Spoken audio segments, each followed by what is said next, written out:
Assalamualaikum warahmatullahi wabarakatuh. Salam sejahtera untuk kita semua. Perkenalkan, kami dari kelompok 6 yang beranggotakan 11 orang.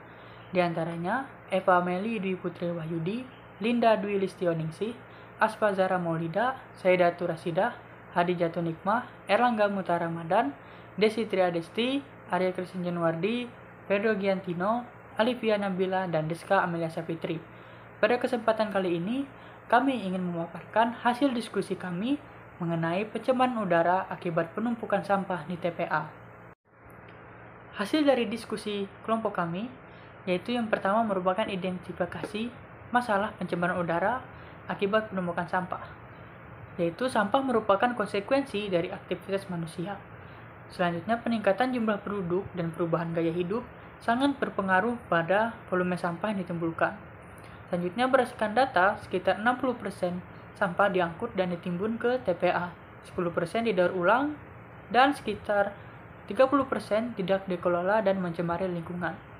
Selanjutnya, metode yang digunakan di TPA merupakan metode dumpling atau dibuang saja. Dan yang terakhir, jarak TPA dengan pemukiman yang dekat, sehingga dampak pencemaran terasa secara langsung. Hasil diskusi kelompok kami yang kedua merupakan sumber pencemaran udara dari penumpukan sampah.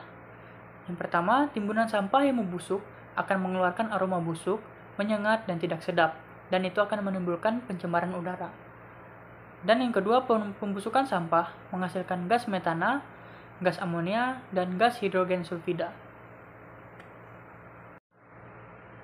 Hasil dari diskusi kelompok kami yang ketiga merupakan proses pencemaran udara akibat penumpukan sampah di TPA.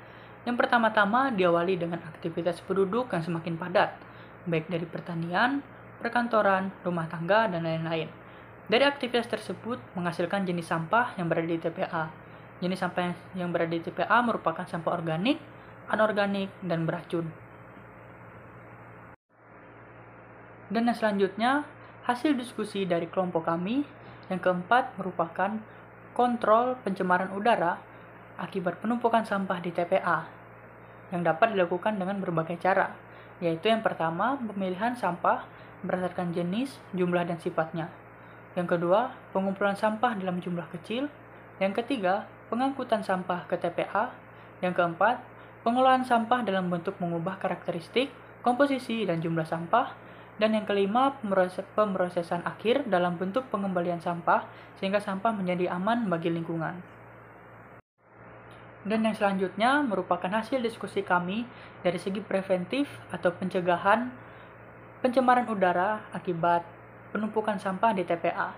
Di sini kelompok kami menggunakan metode 3R, yaitu reuse, reduce, dan recycle. Yang pertama, reuse, yaitu menghindari menggunakan bahan atau barang sekali pakai. Dan yang kedua, reduce, yaitu bijak dalam menggunakan bahan dari plastik dengan menggunakan bahan seperti bungkus dari kain, misalnya tote bag dan juga lap kain sebagai pengganti tisu. Dan menggunakan dokumen berbentuk soft file untuk mengurangi penggunaan kertas.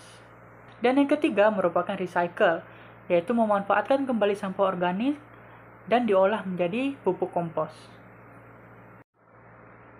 Baik, itulah hasil diskusi dari kelompok 6 mengenai pencemaran udara akibat penumpukan sampah di TPA.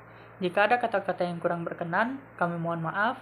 Atas waktu dan perhatiannya, kami ucapkan terima kasih.